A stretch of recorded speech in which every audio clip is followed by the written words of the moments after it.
भारती विद्यापीठला एक्झामसाठी आलं. Exam centre हे ANR भारतीचं वेगळं आहे.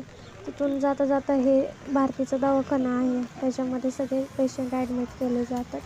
खूप छान दवाखाना आहे, चांगली सर्व्हिस आहे. कोणाला हवं असेल तर त्यांनी ॲडमिट होऊ शकता काही जवळपास दुखापत वगैरे झाल्यानंतर.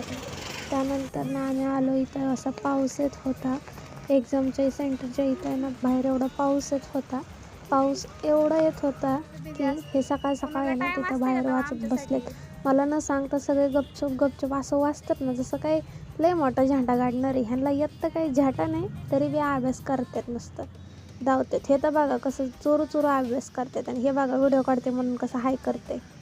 पेपर तर काय लिहायला ना आणि ते पेपर झालं चाललो आहे आम्ही घरी सगळे. त्याच्यानंतर ना ह्यांचं बघा फोन चाललं फोन कसं चाललं आहे बघा जोरामध्ये. सगळे पाऊस झाले म्हणून कसं झालं ना आम्ही पेपर झालं म्हणून असं तोंड करते. पास काढायला आले तर अशी गर्दी. त्यानंतर ना घरी जावं आपलं तर हे असे